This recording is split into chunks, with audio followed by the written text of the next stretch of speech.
Greetings, fellow fans. You're tuned into The Potter Show, presenting to you today. Harry walked into Gringotts at age 9 and asked, "Why does Dumbledore hold keys to 38 of my family vaults?"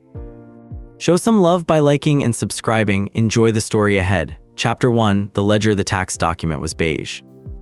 Harry noticed this first because everything in the Dursley house that carried weight came in beige. Envelopes, rate notices, the kinds of paper that arrived already apologizing for themselves.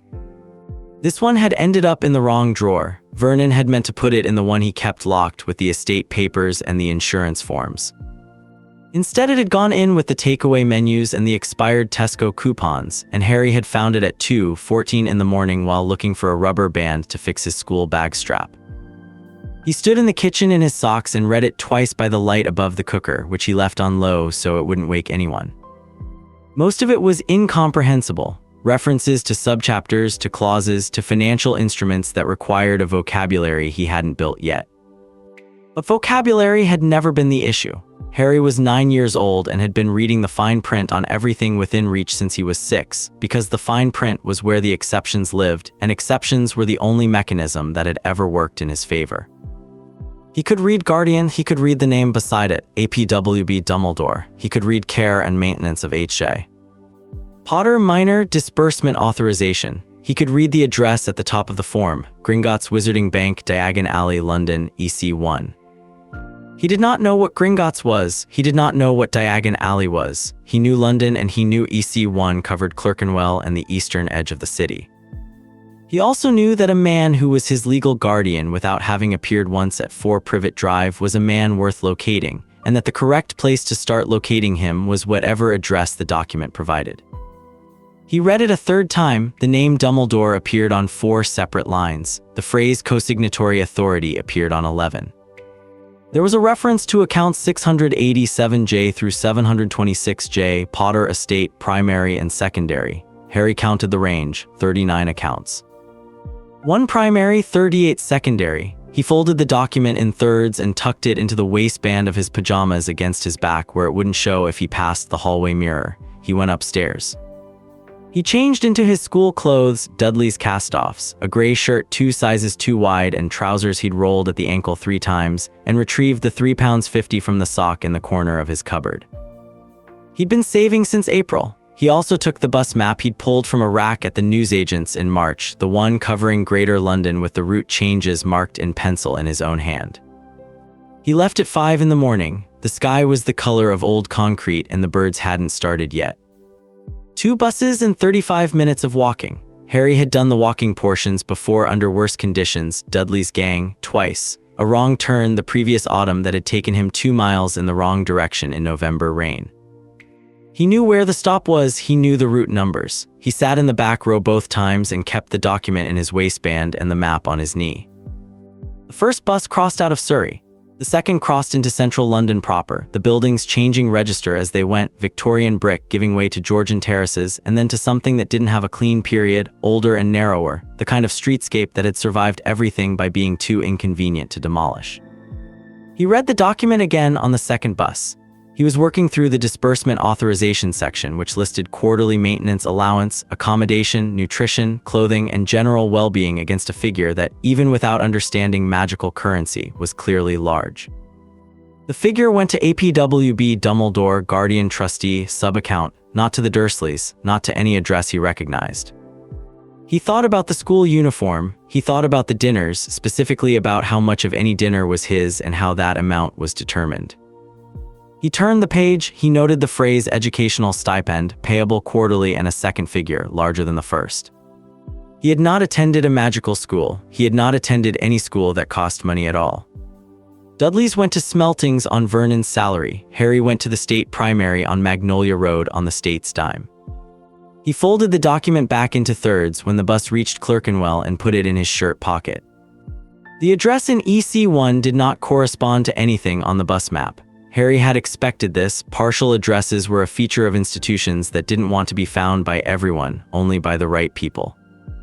He walked the relevant streets for 20 minutes, taking a methodical grid pattern starting from the nearest postal code center, and found it on a road that 2 separate pedestrians declined to look at when he asked for directions. Not nervously, deliberately. The way a person looks away from something they have been looking away from for so long, it has become automatic. The pub was called the Leaky Cauldron. He could see it. Its sign was faded and its windows were the kind of opaque that comes from age rather than frosting. An old man in robes, actual floor-length robes, sat on the step outside it and looked up when Harry came around the corner. His eyes went to Harry's face and then to his forehead and then back to his face, and he started to get up. Harry turned left before the man reached his feet and walked past the front of the pub without slowing down. He went around the side into the alley that ran alongside it. The alley ended in a wall. The wall was unremarkable except for one section where the brickwork was smoother than the rest, worn in a rough oval at chest height, the kind of surface produced by thousands of hands over a long period of time pressing the same spot. The mortar lines were almost invisible there. Harry put his palm against it. The wall moved, not explosively. Not with any drama, it receded in sections, bricks folding away from the center outward until the space behind it was visible. A cobbled street, narrower than the alley, with buildings on both sides and people in them and signs Harry had never seen. He stood in the gap for 4 seconds. He looked at the street, then he stepped through. Diagon Alley at 8:30 on a Tuesday morning was not yet operating at full capacity. Shopkeepers were taking down shutters. A woman with 3 owls in a tiered cage was negotiating with a cart driver in a voice that suggested the negotiation was ongoing from a previous day. The smell was wrong in a way Harry could not categorize, herbal, metallic, something sitting at the back of the throat that he had no reference for. He did not stop to look at any of it for more than the time it took to determine it wasn't immediately relevant. He looked at the building at the end of the street. It was white. It was the only white thing in the alley. Everything else was old brick or dark wood or stone worn to gray, and it occupied the end of the street with the assurance of something that had decided the street existed primarily to lead to it. Columns, wide steps. A facade that suggested the building had been here longer than the city and expected to outlast it. 2 guards flanked the entrance, shorter than Harry, pointed ears, eyes that moved to him when he was still 20 feet away and tracked him the entire way up the steps with the attention of something whose job was to evaluate what passed through doors. Harry stopped in front of them. He said, "Account business." The left guard said, "Name, Harry Potter." He watched both guards process this. Something recalibrated in the one who'd asked, a rapid interior adjustment, small and immediate. "I have a document if identity needs confirming." The guard said, "Inside." He went in. The interior of Gringotts was cold, not uncomfortable. Clinical, the way a laboratory is cold, temperature as information rather than oversight. The ceiling was high enough that sound arrived a fraction of a second late, footsteps and voices reaching you just after they should. Long counters ran the length of the main hall, all of them manned by creatures built along the same lines as the guards, working with the focused efficiency of people for whom the concept of rushing was not only foreign but faintly offensive. The queue at the nearest counter was 3 people long. Harry joined it. When he reached the front, he set the document flat on the counter and said, "I need to speak with the account manager for the Potter estate." "My name is Harry James Potter. I'm the principal. I have the document for identity verification." The clerk's hand was midway to a ledger. It stopped. The clerk looked at the document. He looked at Harry. He was not the kind of creature whose expression shifted easily, but something behind his eyes moved, the rapid processing of an unexpected variable. He said, "Wait." Harry said, "Where?" The clerk pointed at a wooden bench against the left wall without looking up from the document, which he was now reading with total attention. Harry went to the bench and sat. The bench was adult-sized. His feet didn't reach the floor. He sat straight anyway, back not touching the bench back, and waited. He watched the main hall for 40 minutes. He counted the subsidiary doors 14, the active counters 22, the guards on rotation 6, cycling in pairs of 2 through a door to the left. He counted the number of transactions completed at the counter nearest to him, 31. He tracked the rough duration of each and estimated an average processing time of 47 seconds per standard transaction and 3 minutes, 12 seconds for anything requiring documentation. He did not fidget. He had learned very early that fidgeting was a signal. It told people you wanted something, which told them they had leverage. At 40 minutes, a different clerk appeared. This one moved with deliberate speed, which was different from hurrying, and said, "Mr. Potter, follow me." Harry followed. The room was off the main hall through a door Harry hadn't counted and down a corridor that turned twice. It was small by the standards of the hall but large enough for its purpose. A table, 2 chairs, a lamp with a white flame, walls of plain stone, no decoration, no softness. Nothing that wasn't structural. The chair on Harry's side of the table was adult height. He sat in it and his feet cleared the floor by 2 inches. The goblin who came in 4 minutes later was older than any of the clerks in the hall. The difference wasn't in the obvious things, the lines in his face, the slight inclination of his posture. It was in the economy of his movement. He had long since decided that unnecessary motion was a form of waste and had accordingly eliminated it. He crossed the room in 8 steps, sat, opened the leather folder he'd brought and said, "I am Ragnock, Senior Account Manager, Potter Estate. I have held this account since 1979. He looked at Harry with the complete, evaluative attention of someone who expected to be surprised and had decided not to show it. "You are not who I expected," Harry said. "Who did you expect? A solicitor, a representative of the court-appointed guardian. Possibly a Hogwarts deputy operating on the guardian's behalf." He set a pen on the table, "Not the principal." "I found a tax document in a kitchen drawer," Harry said. "It had your address." Ragnock said, "How much of the document did you understand?" "Enough," Harry said. "There's a man named Dumbledore listed as my guardian. He has co-signatory authority over accounts in my name. There are 39 of those accounts." He put his hand on the folded document on the table between them. "I'd like to understand the rest." Ragnock looked at the document for a moment. Then he said, "Before we proceed to account information, identity must be verified to the bank's protocols. This is not optional. It applies to every claimed principal regardless of documentation." He reached into his breast pocket and removed a disc of black stone, roughly the diameter of a pound coin, and set it on the table. "Place your hand over this." Harry placed his hand over it. The disc warmed immediately, and the color that came up through it was a deep, steady amber, the color of something that had been burning a long time. Ragnock looked at it. He said, "Harry James Potter, born July 31, 1980. Sole surviving heir, primary Potter bloodline. Next of kin status, all associated accounts." He withdrew the disc. "Identity confirmed to the satisfaction of the bank," Harry said. "Good." Ragnock opened the folder. "I am now required, under Section 9 of the Goblin Banking Compact of 1752, to provide a full account summary to any verified principal who requests one. You have requested one by presenting here." He looked up. "This may take some time. The Potter estate is not a simple structure." "That's fine," Harry said. Ragnock began. The summary took 50 minutes. Ragnock moved through it the way water moves through a channel it has cut for itself. No hesitation, no redundancy, no accommodation of sentiment. He laid out the estate structure first. The primary vault, established in the name of James Harold Potter and transferred to beneficiary status at the time of death. 38 secondary vaults, each carrying different categories of assets. 3 trust instruments, one of which had been active since 1972, predating Harry's parents' marriage. The assets were of several kinds. Liquid galleons in the primary vault. Physical holdings in various secondary vaults, land deeds, an inventory list Harry couldn't fully parse, and a collection of items categorized as heirlooms, legally significant. Shareholdings in 17 separate magical businesses, ranging from a small controlling interest in a publishing firm to a 43% stake in something called Nimbus Racing Broom Company, registered 1967. Ragnock presented this without emphasis. Harry listened with the whole of his attention and did not ask questions until Ragnock had finished the structural overview and moved to the account activity section, at which point Harry said, "Wait." Ragnock waited. Harry said, "How liquid is the primary vault currently?" Ragnock said a number. Harry did not have a frame of reference for galleons.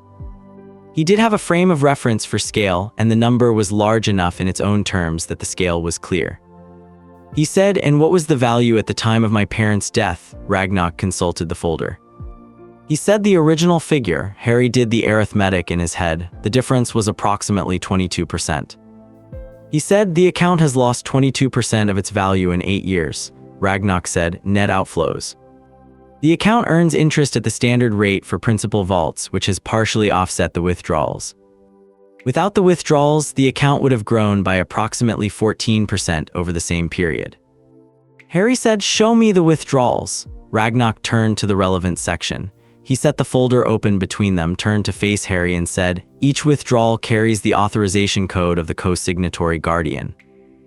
Code D11 registered to Albus Percival Wulfric Brian Dumbledore." He tapped the column of entries. "The disbursements are categorized under several headings. Harry said, "Read them to me." Ragnock read. He did not editorialize. He named the categories and the amounts: educational stipends, maintenance allowances, property management, administrative fees, international liaison expenses, research procurement, and appearing with some regularity across the past 4 years, a category that Ragnock named as operational support, classified. Harry said, "What does classified mean in the context of a disbursement record?" Ragnock said, "It means the Guardian provided a sealed authorization citing security necessity." The bank accepts sealed authorizations from court-appointed guardians for the minor's protection. The actual purpose is not visible to standard review. Harry said, "Is it visible to any review?" Ragnock said, "A formal audit triggered by a Section 14 petition would unseal all classified disbursements." Harry said, "Right." He looked at the column of operational support, classified entries. He said, "What does the educational stipend cover?" Ragnock said, "As documented, enrollment fees, material costs, and maintenance provisions for the principal's magical education." Harry said, "I haven't attended a magical school." Ragnock said nothing. Harry said, "I attend the state primary on Magnolia Road in Little Winging. It costs nothing." The educational stipend, he looked at the figure in the column, has been paid quarterly for 8 years. Ragnock said, "The bank does not regulate what a guardian does with disbursements once they leave the account. We verify authorization." "We do not audit end use," Harry said. "I understand." He moved to the next section, maintenance allowance. "What does that cover?" Ragnock said. "As documented, accommodation, nutrition, clothing, and general well-being payable quarterly to the guardian as trustee." Harry said, "To the guardian, not to the people I actually live with." Ragnock said, "The disbursement goes to a Gringotts sub-account registered to code D11. What the guardian does with the funds from that point is not within the bank's oversight." Harry said, "What's the quarterly figure?" Ragnock said the number. Harry thought about the cupboard under the stairs. He thought about the school uniform, which was Dudley's from 2 years ago and was still too large on him because Dudley had always been twice his size. He thought about breakfast on a school morning, which was whatever Dudley left on his plate, which was not a question of Dudley being generous, but of Dudley's reach exceeding his appetite. He said, "For 8 years. "Yes," Ragnock said. "And the administrative management fees," Harry said. "Who receives those?" Ragnock turned to the relevant subsection. "The recipients are listed." He turned the folder to show Harry. The list occupied a full page. There were 23 names. Harry read the list. Most of the names meant nothing to him. He said, "How many of these individuals have professional qualifications in estate management?" Ragnock said, "I would need to cross-reference the professional registry." Harry said, "Please." Ragnock stood, left the room, and returned in 11 minutes carrying a second folder. He sat. He cross-referenced the 2 lists with the methodical care of someone for whom this kind of work was not investigation but computation. When he finished, he set both folders on the table and said, 4 of the 23 recipients hold registered qualifications in estate management, financial law, or related professional fields." Harry said, "And the other 19? Ragnock said, "The other 19 are registered as members of an organization called the Order of the Phoenix. It is a private association. Its stated purpose, per its original registration with the Ministry of Magic, is," he checked the entry, "opposition to dark magical forces and the protection of the magical community from extremist threat." Harry said, "A private organization, yes, that my accounts have been funding. Under the administrative management fee category, yes." Harry said, "For 8 years. The earliest order-related disbursement appears in the 3rd quarter of 1982. You were approximately 2 years old." Harry looked at the total column. He added the figures in his head. He was accurate to within a rounding error. He said, "That's roughly," he named the sum. Ragnock confirmed it without inflection. Harry said, "To 19 people, 4 of whom could legitimately claim any professional justification for receiving money from an estate management account." He looked at the table. He looked at it the same way he looked at things when he was doing the final calculation before deciding on an action, without expression, with complete attention. "Is there a legal mechanism for removing a guardian's co-signatory access to an account?" Ragnock set his pen down on the table. He set it carefully, parallel to the folder's edge. He said, "That is a significant question." Harry said, "I know, I'm asking it anyway." Ragnock said, "Under the Goblin Banking Compact of 1752, as amended, a minor account principal cannot unilaterally revoke guardian access to their accounts. The access persists until one of 4 conditions is met." He held up one finger. "Death of the guardian," a second finger. Documented incapacity of the guardian, a third. The principal attaining legal majority, which in the magical world is 17 years of age. He paused. Harry said, "What's the fourth?" Ragnarok said, "A formal petition for emancipated account management under Section 14 of the Compact. The petition must be filed by a verified principal and supported by evidence of financial mismanagement constituting demonstrable harm to that principal." Harry said, "What constitutes demonstrable harm?" Ragnarok said, "Two elements must be established. First, disbursements that cannot be demonstrated to serve the principal's direct welfare. Second, evidence that the principal's actual material conditions fall below the standard that the available funds would reasonably support." Harry was quiet for a moment. Then he said, "My maintenance allowance covers accommodation, nutrition, clothing, and general well-being at a quarterly rate of," he named the figure. "My accommodation is a cupboard under a staircase. I eat what's left after the rest of the family eats. My clothing is second-hand from a child significantly larger than me." He looked at Ragnarok. "Is that the second element?" Ragnarok said, "If documented, yes," Harry said. "And 19 people receiving money from an estate management account without any professional qualification or documented nexus to the principal's welfare. Is that the first element?" Ragnarok said, "It would constitute strong supporting evidence." Harry said, "Then I'd like to file a Section 14 petition." Ragnarok looked at him. It was the second significant look since the meeting had started. The first had been when the identity stone came up amber. The second was now, and they were the same kind of look, a recalibration, rapid and private. He said, "You understand that filing this petition notifies the listed co-signatory." Harry said, "When?" "Upon filing. He will be formally served within 24 hours, Harry said, "and once he's notified, what authority does he have to respond?" Ragnarok said he has the right to request a formal response hearing within 48 hours. The hearing would take place in this building under Goblin banking law. He has no authority to void the petition. That right belongs to the bank and the petitioner only. Harry said, "So the hearing happens here?" "Yes, under Goblin law, yes, not under Wisengamot jurisdiction." Ragnarok said, "Gringotts operates under the Goblin banking compact. The Wisengamot has no authority within these walls." Harry said, "I'd like to file the petition." Ragnarok said, "Before we proceed, you currently have no accessible funds. The Section 14 petition freezes co-signatory access immediately, which means the guardian cannot withdraw on your behalf. A preliminary discretionary access will be cleared within 72 hours once the petition is registered, but until then you have no financial access to the estate." Harry said, "I have £3.50. Ragnarok said, "The bank can issue a promissory advance against your first available withdrawal. It is a standard instrument." Harry said, "What's the minimum?" 5 galleons. Harry said, "What's the exchange rate?" Ragnarok said, 1 galleon to approximately £7.42 current rate. Harry did the multiplication. He said, 5 galleons is more than I need for tonight. Can I accept the advance and repay it from the first discretionary withdrawal? Ragnarok said, "That is the standard arrangement." Harry said, "Then I'll accept it." He looked at the petition folder Ragnarok had pulled from the second stack. "I'd like to read the petition before I sign anything," Ragnarok said. "That is expected." He set the petition in front of Harry.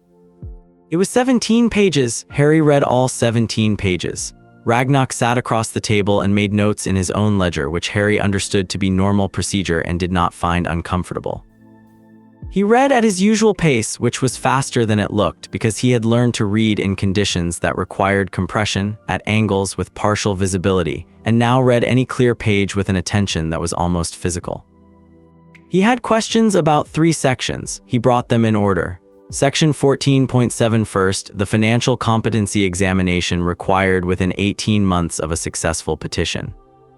He asked what it covered. Ragnarok said, estate management fundamentals, magical commercial law, and Goblin financial protocol. Harry asked if study materials were available from the estate. Ragnarok said they would be once discretionary access cleared.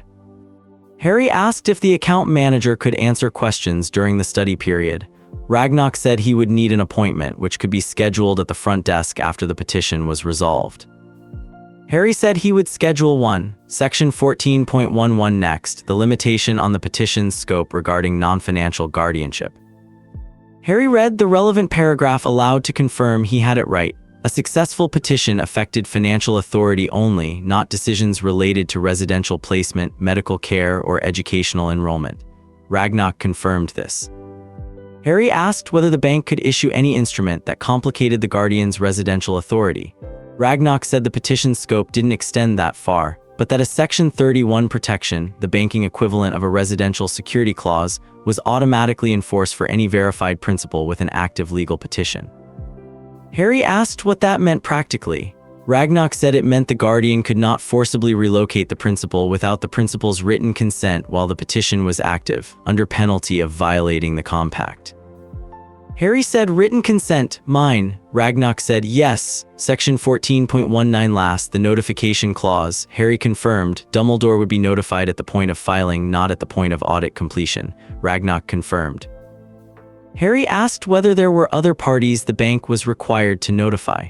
Ragnarok said the Ministry of Magic's Office of Magical Guardian Affairs would receive a formal notification within 72 hours of filing.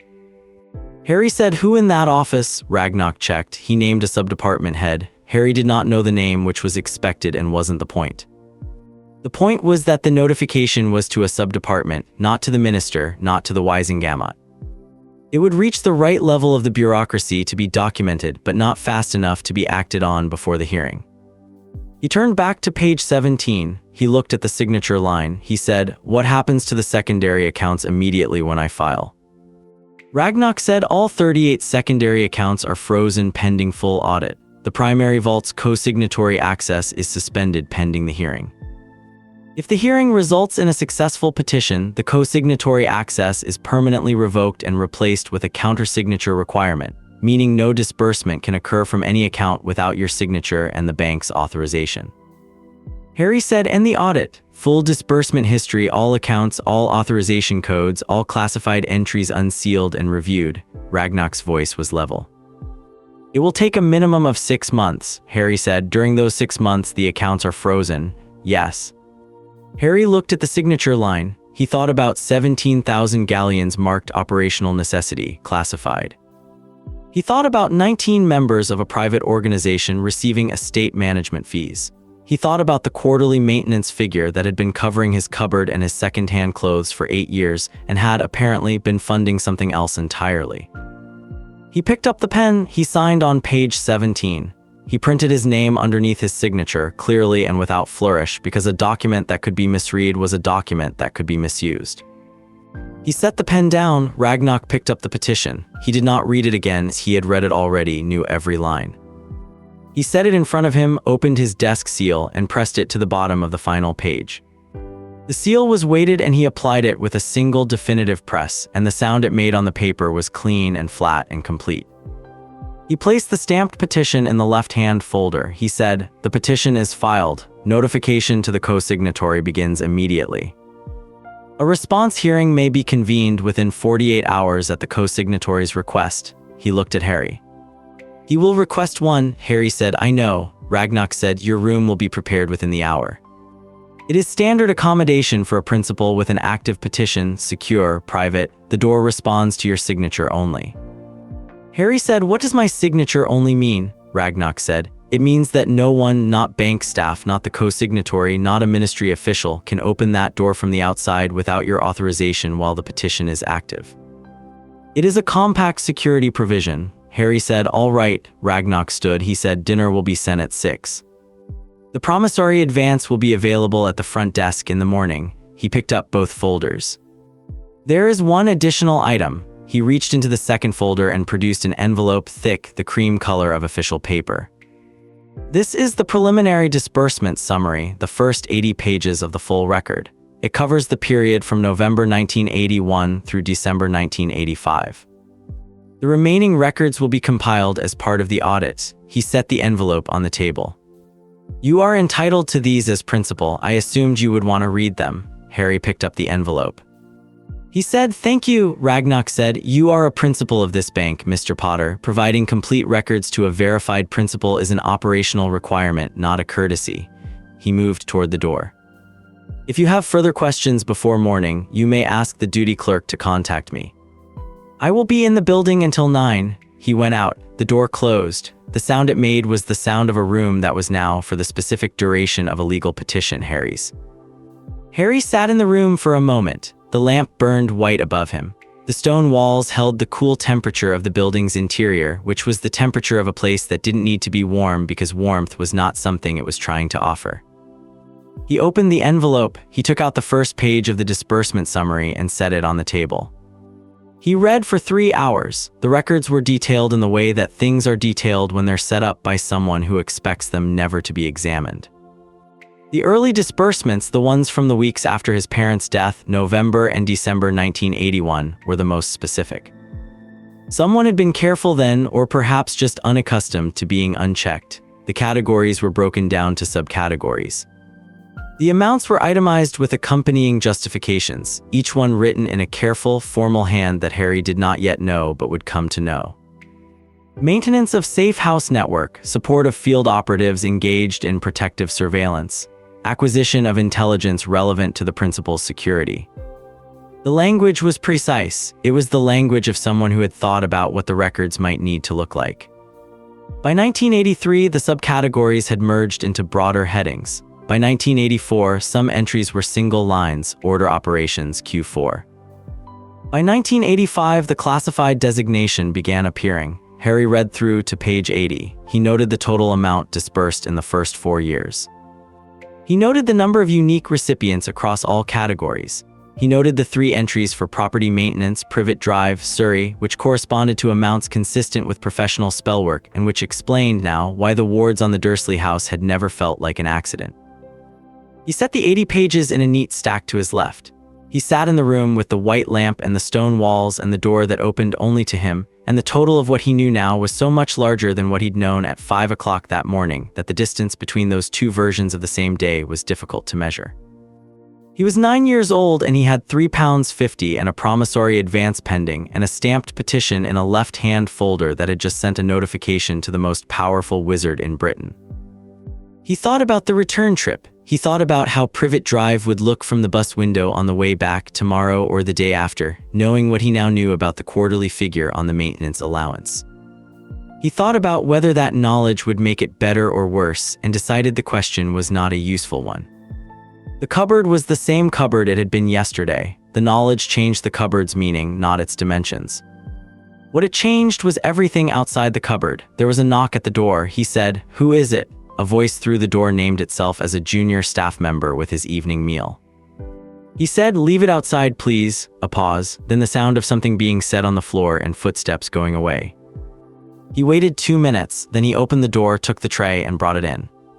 It was the most food he had been given in a single sitting since the previous Christmas, when the Dursleys had been in an expansive mood on account of Dudley's new bicycle. He ate all of it. He put the tray back outside. He locked the door. He picked up the disbursement records and kept reading. Chapter 2, The Gambit. Harry woke at 6 because he always woke at 6. The alarm on the Dursley kitchen wall had been set at 5:50 for as long as he could remember, which meant he woke before it, which meant the alarm's actual function had become less about rousing him and more about marking the point at which the day officially began and the cupboard was no longer his. He had been waking at 6 regardless of alarm or necessity for 3 years. His body had decided to keep the schedule even when the reason for it was absent. He lay in the Gringotts bed and looked at the stone ceiling. The room was the same temperature it had been when he'd fallen asleep. The building didn't fluctuate, didn't breathe in the way that houses did, didn't contract and expand with the Surrey weather. It was simply and permanently itself. He had slept for 6 hours without waking. He noted this as data without attaching anything to it and sat up. The disbursement records were on the table where he'd left them, page 80 face up, the corners of the stack exactly aligned because he'd straightened them before turning out the lamp. He'd been through the full 80 pages twice. He'd gone back through 17 specific entries a third time and written 6 numbers on the inside cover of the document he'd brought from home, not the numbers themselves which he had but the page references so he could find them quickly. He washed his face in the small basin in the corner of the room and sat back down and read for 90 minutes. The early records were the most useful, not because the amounts were largest, but because the documentation was most specific. Whoever had set up the disbursement structure in late 1981 had been careful. The language was formal and layered in a way that suggested someone who understood that formal, layered language was its own kind of camouflage. detailed enough to appear compliant, broad enough to resist scrutiny. Maintenance of operational infrastructure, coordination of intelligence assets, support of surveillance network, Category A, Category A surveillance. Harry read the entry twice. He looked at the address associated with the sub-entry beneath it. 4 Privet Drive, Little Winging, Surrey, ongoing. He turned to the next page. There was a knock at the door at 7:43. He checked the number against the watch he didn't have and corrected it against the clock on the wall he hadn't noticed until now. 7:43 was right. He said, "Come in," and the door opened from the outside, which told him Ragnar's key operated differently from his own signature lock and that this was something to understand better before he left. Ragnar said, "He is here," Harry said already. It was not a question, it was the shape of a calculation completing. Ragnar said he arrived at 7:31. He has a solicitor named Cadwallader, a ministry-registered magical advocate. He also has Professor Minerva McGonagall, deputy headmistress of Hogwarts School. He paused. He applied for a formal response hearing under Section 14.3 at 7:35. "This is within his rights," Harry said. "I know." He looked at the stack of records. He came 4 hours after notification. The notification was issued at 11:17 last night once the filing process was complete. Harry said he came 4 hours after notification in the middle of the morning, which means he didn't sleep. Or he was already moving before the notification arrived. He stacked the 80 pages and squared the corners. "How many legal observers will be in the room?" 3 goblins, including myself. The transcript will be maintained by my colleague Sharpclaw, who you will not address directly. She is a formal observer of proceedings, not a participant. Harry said, "And the transcript is permanent. All formal response hearings under Section 14 are archived in the bank's permanent record."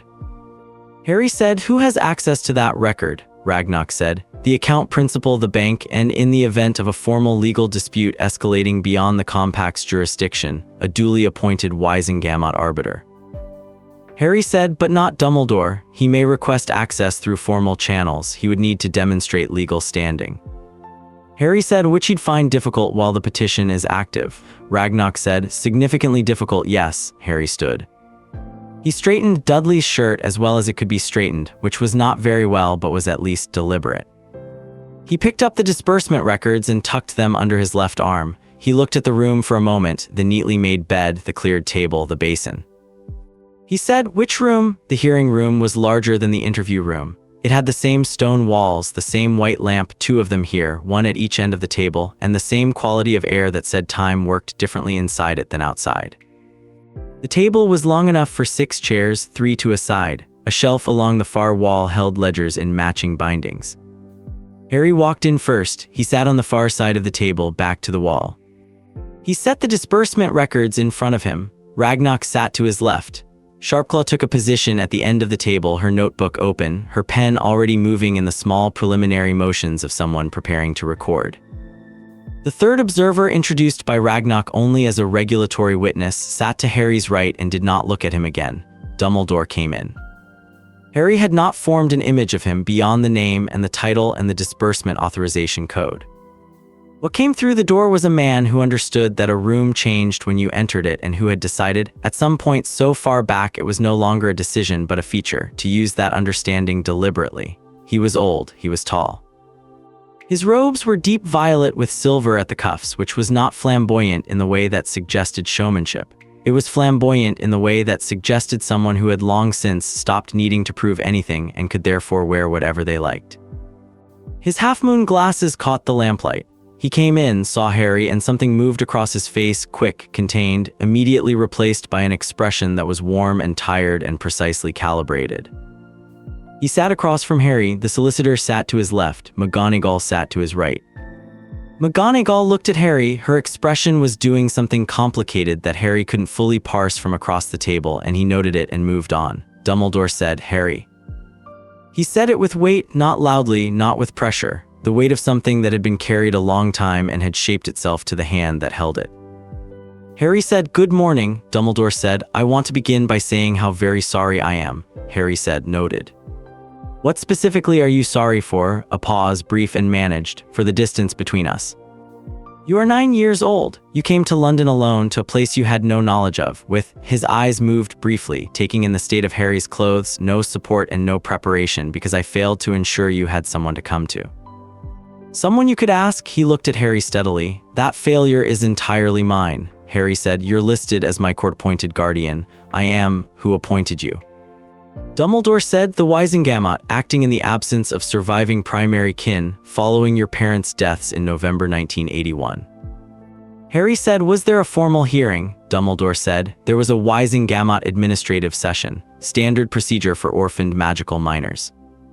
Harry looked at Ragnok. Ragnok said, without being asked, the bank has no record of a corresponding petition to this institution at that time. The guardianship order was filed with the Wisengamot registry only, Harry said, so the court appointed you guardian without consulting Gringotts where the estate is held. Dumbledore said, Wisengamot guardianship proceedings do not require Gringotts consultation. It is the correct legal procedure for. Harry said, I understand the procedure. I'm asking about the application of it. He opened the disbursement record stack to the first page. Under the procedure, your co-signatory access was authorized for the purposes of the principal's care, education, maintenance, and welfare. Yes. Over 8 years, 19 disbursements went to members of an organization called the Order of the Phoenix under the category of administrative management fees. That total is, he named the figure. None of the 19 recipients is a registered estate professional. What is the welfare nexus? Dumbledore said. The Order's work is directly related to your protection. Harry said, is that documented in the disbursement records? Silence. Ragnok said, no welfare nexus is documented in the disbursement records for those payments. Dumbledore said, we can provide supplementary documentation, Harry said, to cover payments made without documentation 8 years ago. Dumbledore said, the situation at the time required speed and discretion, Harry said. The situation benefited from discretion, Harry said. Those aren't the same thing. He turned a page. The maintenance allowance, quarterly for 8 years. Listed as covering accommodation, nutrition, clothing, and general well-being. He named the quarterly figure. He said, I live in a cupboard under the stairs. I eat what's available after the rest of the family eats. My clothes are second-hand from a child significantly larger than me. He looked at Dumbledore. Where did the maintenance allowance go? Dumbledore said, the arrangement with the Dursleys is protective in nature. It is not, Harry said, that's not an answer to my question. Dumbledore looked at him. The warmth in his expression didn't disappear, it was too integrated for that, but something behind it shifted position, the way furniture shifts when the floor beneath it moves. He said, the maintenance funds support the operational infrastructure required to keep you safe. Harry said, the wards. Dumbledore said, among other things, Harry said, the wards on the Dursley house funded from my maintenance allowance. He turned to a specific page in the records and found the 3 entries he'd marked. He turned the folder to face Ragnok. Property maintenance, Privet Drive, Surrey, 3 entries, 1982, 1983, and 1985. Ragnok looked at the entries. He said, the categorization is property maintenance disbursed under the maintenance allowance heading. McGonagall said Albus and then stopped. Dumbledore did not look at her. Harry said, the wards on the house where I live were funded from my own maintenance allowance. Which means the disbursement covers the cost of keeping me in a specific location, not the cost of my care within that location. Dumbledore said, the two are inseparable in this case, Harry said. Ragnok said, if the documented purpose of a maintenance disbursement is found to serve the Guardian's operational requirements rather than the principal's direct material welfare, it would constitute a misallocation under Section 14 of the Compact. Dumbledore said, the wards protect Harry. Harry said, the wards keep me there, I don't leave Privet Drive. I don't have anywhere to go. The ward's function isn't to protect me from Voldemort. He used the name deliberately, watching to see if it landed, and it did, Dumbledore's expression sharpening for a fraction of a second. It's to keep the blood protection active. Which requires me to be present, which is your operational requirement, not mine. Sharpclaw's pen moved. Harry heard it. Dumbledore was quiet. He looked at Harry across the table with the complete attention of someone who had been expecting a difficult meeting and had been given, instead, a different kind of difficult meeting than the one he'd prepared for. He said carefully, you are a remarkable child. Harry said, I'm a principal with a petition. What's the legal basis for maintaining the current guardianship arrangement in light of documented misallocation? The solicitor, Cadwallader, leaned toward Dumbledore and said something in a low voice. Dumbledore listened. He nodded once. He said, "Harry, I think we should discuss this." As Harry said, "We are discussing it." Ragnarok, what authority does the co-signatory have to challenge the petition in this hearing? Ragnarok said, "The co-signatory may present evidence contesting the misallocation claim, may request a delay pending supplementary documentation, or may propose an alternative arrangement that addresses the petition's substance without full adjudication." Harry said, "And what are the consequences of full adjudication?" Ragnarok said, "Full audit of all 38 secondary accounts, all classified disbursements unsealed, full review of all authorization codes, and a formal Gringotts finding on the record." Harry set his hands flat on the table. He did not look at the disbursement records. He looked at Dumbledore. He said, "I'm 9 years old. I have no idea what I'm doing with 39 accounts or a 43% stake in a broom company. I'm not trying to run anything. I'm not trying to cause problems for anyone's war effort or their order or their whatever else." He said it without heat, without the performance of restraint. "I want direct management of one discretionary vault, no co-signatory. I want the 38 secondary accounts frozen until the audit clears them one by one. I want a bank-certified status document, and I want every disbursement record for the past 8 years. He paused. "That's the offer." Dumbledore said, "The trust fund proper, the primary capital, should remain under professional co-management." "You are 9 years old and the complexity of the estate," Harry said. "I didn't ask for the trust fund. I asked for a discretionary vault and a freeze on the secondaries."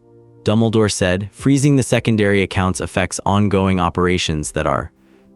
Harry said, "What operations?" Dumbledore said, Harry said, "Name one that you're willing to have in the transcript." Silence.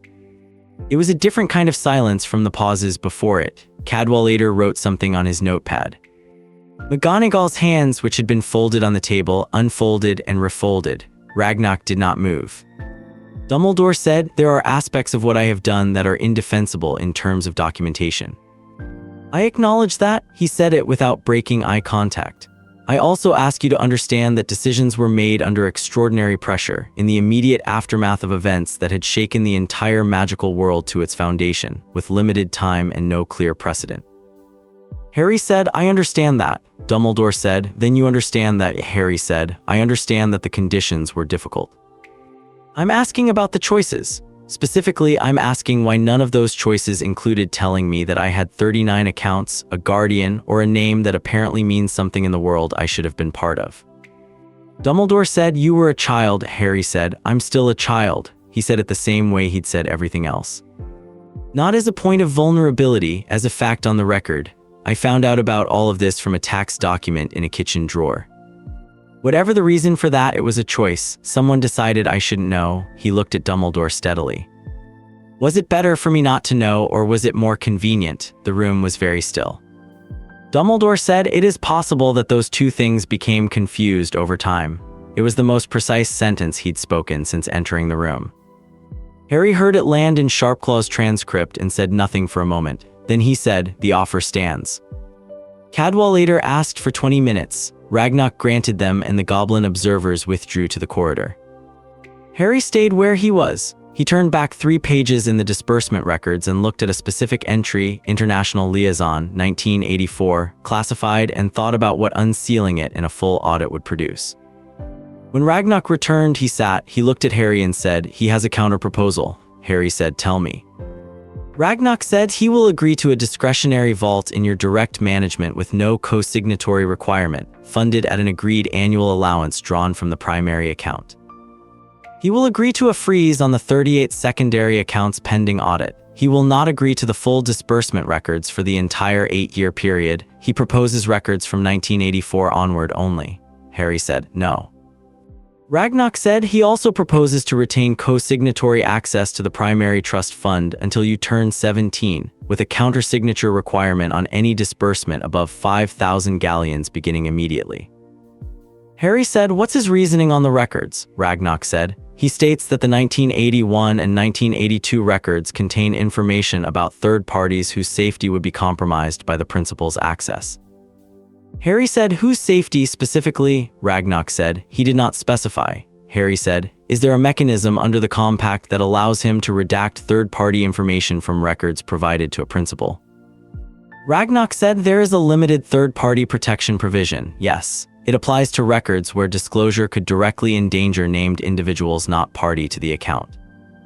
Harry said, can he invoke that provision for the 1981 and 1982 records without automatically triggering a review of whether the redactions are justified? Ragnock paused. No. A redaction claim triggers a bank review of each redacted entry to confirm the protection provision applies. Harry said, how long does that review take? Ragnock said, approximately 4 weeks per year of records reviewed.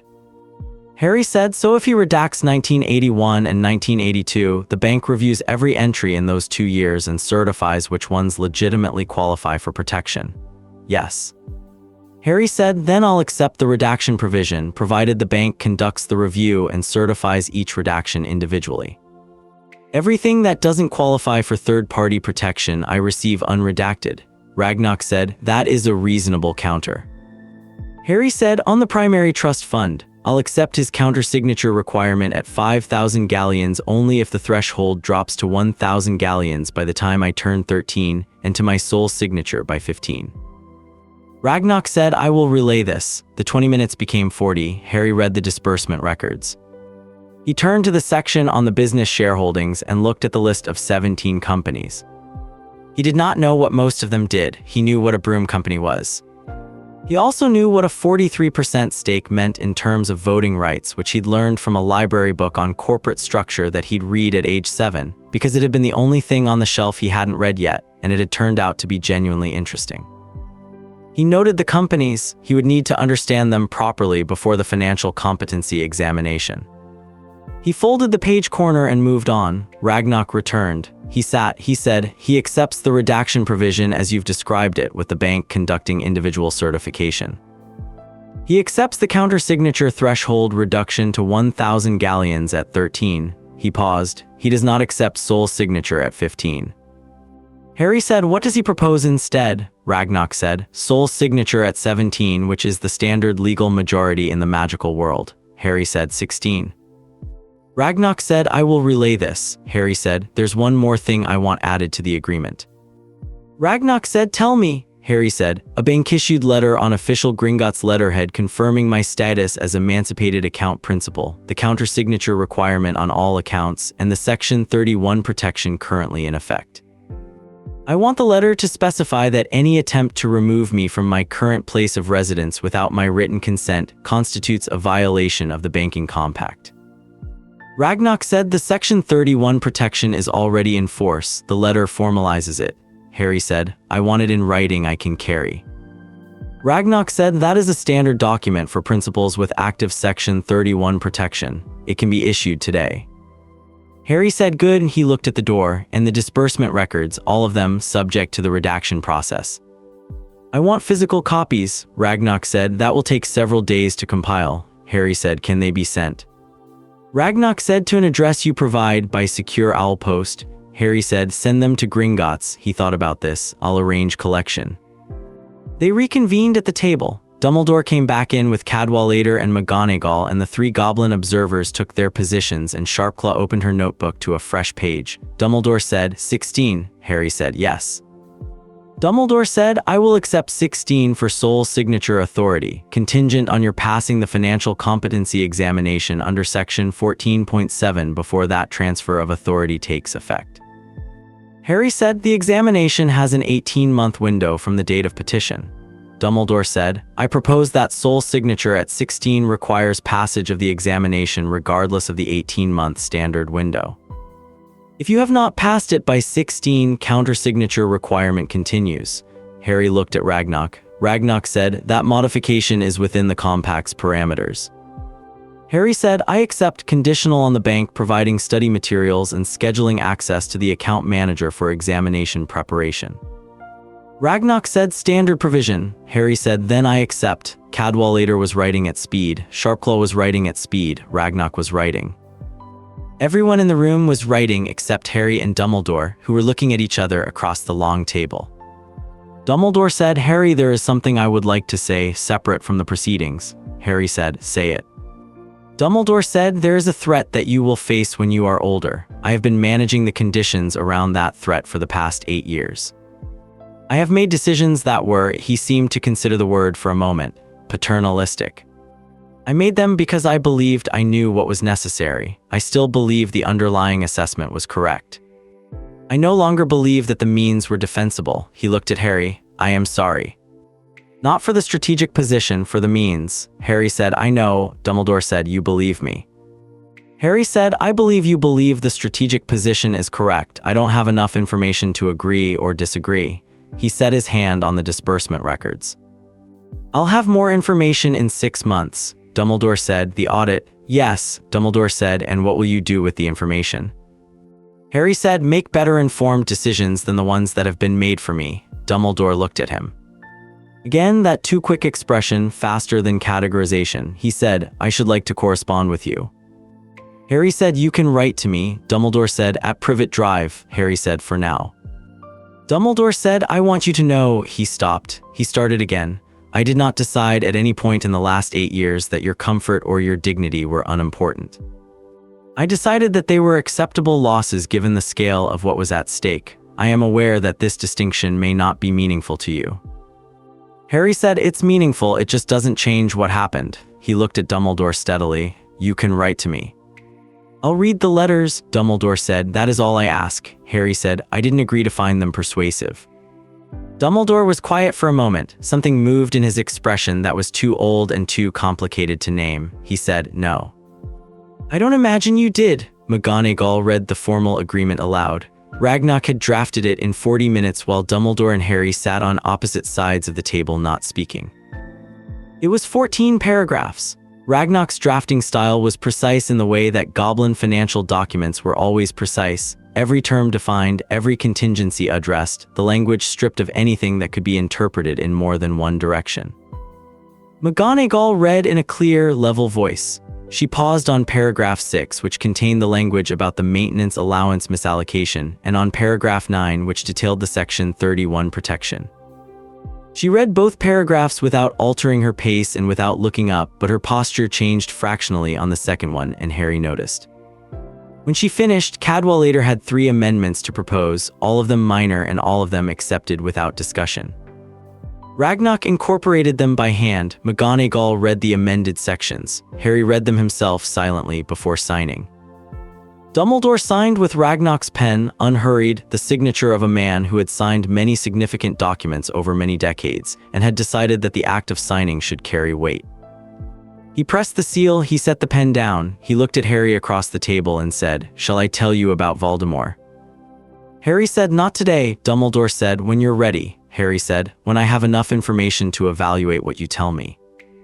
Dumbledore said, "That may be some time." Harry said, "I know." Dumbledore stood, Cadwallader stood, McGonagall stood and pushed her chair in with the care of someone who needs something to do with her hands. She looked at Harry again, the same look as before but without the restraint, something direct in it now, something that had moved past the complicated into something simpler. She looked like a person who had just recalculated something and did not yet know what to do with the result. She said, "Mr. Potter, just his name." Then she turned and followed Dumbledore to the door. Dumbledore paused in the doorway. He said without turning, "You will find, Harry, that the world is more complicated than it appears from inside a bank." Harry said, "I already know that." Dumbledore said, "Yes." He went out. "I rather thought you did." Ragnarok produced the status document at 3 in the afternoon. 2 pages. Cream paper, heavy stock, the Gringotts seal embossed in the top right corner, not stamped but pressed, a raised impression that could be felt with a fingertip. The text was formal and specific and left no interpretive room. Page 1, Harry James Potter, verified emancipated account principal, Potter Estate. Counter-signature requirement in effect across all accounts. Discretionary vault access, direct management, no co-signatory requirement. Page 2, Section 31 protection in effect from the date of petition, status active. Any attempt to relocate the named principal from current registered residence without the principal's written consent constitutes a violation of Section 31 of the Goblin Banking Compact, enforceable under the terms of the Hogwarts Accord. Harry read both pages. He folded them once along the natural crease and placed them inside his jacket. Ragnarok set a second item on the table, the blue cloth-bound book, Basic Principles of Magical Estate Management, 7th edition. Ragnock said, "The bank's reference copy, issued against your discretionary allowance which cleared its preliminary threshold 20 minutes ago." He set a smaller envelope beside it. "Your discretionary vault card and the promissory advance balance, exchanged to Muggle currency at today's rate." Harry opened the envelope. There was a small card, the weight of something official, with his name on it and a vault number. There was also cash, a stack of notes that he counted quickly. £26 and change, after the 5 galleons had been exchanged minus the advance he'd already spent on the bus and the sandwich that morning. He said, "The allowance cleared." Ragnock said, "The preliminary figure, full access will process within the next 48 hours. I will have the account card fully activated and mailed to your..." He paused. "Where should it be sent?" Harry said. "Here, I'll arrange collection." Ragnock said, "You can collect it in person." Harry said, "I'll come back." Ragnock said, "The examination study schedule, you should begin as soon as possible. The examination window opens on the date of petition, 18 months from yesterday." Harry said, "I'll read the book first. Then schedule time with you." Ragnock said, "The scheduling desk is at the front of the main hall, left side." Harry said, "I know, I counted the doors on the way in." He picked up the book. He picked up the disbursement records. He tucked both under his left arm. "The audit, 6 months minimum." Ragnock said, "Preliminary findings within 60 days. I will send correspondence to the address you designate." Harry said, "Send it here, I'll collect." Ragnock said, "You intend to return regularly." Harry said, "I have an exam to pass." Ragnock said, "Among other things." He looked at Harry with the expression he'd used twice before, that recalibration, specific and private. "The full disbursement records, once compiled, will take approximately 3 weeks. The redaction review for 1981 and 1982 will add another 4 weeks." Harry said, "I understand." Ragnock said, "There is something else." He set the pen down on the table, not his ledger pen but a different one, a shorter one. He said, "When we conduct an audit of the scope you've triggered, we often find things that were not the subject of the original petition. Things the account manager did not know to look for because no one had looked before." Harry said, "You're telling me the audit may produce findings that go beyond the disbursement records?" Ragnock said, "I am telling you to be prepared for that possibility." Harry looked at him. He said, "How bad?" Ragnock said, "I don't know yet. The preliminary assessment suggests the estate structure is more complex than the surface records indicate." He said it without inflection. "The secondary vaults in particular have activity that the standard quarterly review would not flag, but that a formal audit will examine in detail." Harry said, "All 38, yes." Harry said, "Tell me when you know." Ragnock said, "That is what the 60-day preliminary is for." Harry stood. He straightened Dudley's shirt. He picked up everything on the table. He looked at the room for a moment, the stone walls, the 2 lamps, the long table where a 14-paragraph agreement now sat in a folder with the Gringotts seal. He said, "Thank you." Ragnock said, "You are a principal of this bank. The conduct of a thorough account review is an operational obligation, not a service." Harry said, "I know." He moved toward the door, "But you answered the questions I asked. That's separate."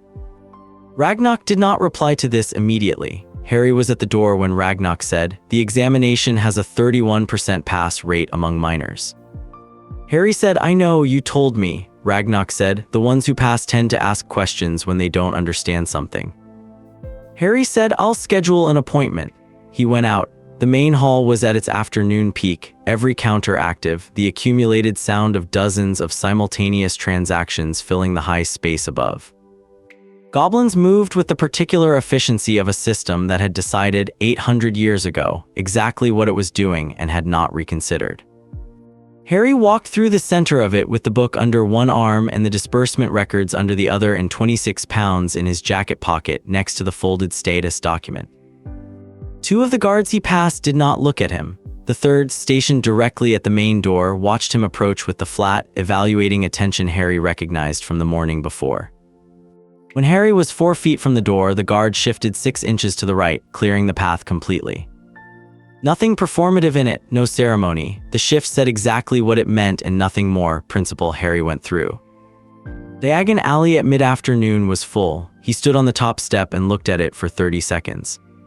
He looked at the bookshop to the left. Its window display was dense with stacked volumes, the handwritten pricing labels visible from here.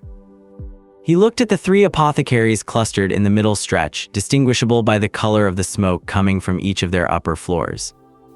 He looked at the owl post office at the far end, which had a queue out the door. He looked at the small sweet shop with the sun-faded sign, which appeared to be doing a steady trade. None of it was going anywhere. He had 18 months to pass an exam and 6 months until the preliminary audit findings, and an account he could access and a document that complicated everything Albus Dumbledore could do about any of it. He went down the steps and through the alley and back through the leaky cauldron's rear passage, through the main room of the pub, dark inside, smelling of something warm and yeasty, a handful of people he didn't look at directly, and out the front door onto the street. The street was muggle, the sun was out. The afternoon traffic on Charing Cross Road moved at the pace afternoon traffic always moved, indifferent to anything that had or hadn't happened inside a bank on a perpendicular alley that most of it couldn't see. Harry found the bus stop. He waited for 4 minutes. He got on. He sat in the back row.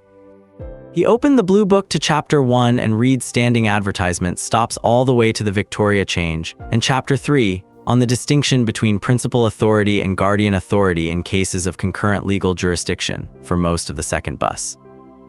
He dog-eared the page at his stop and got off.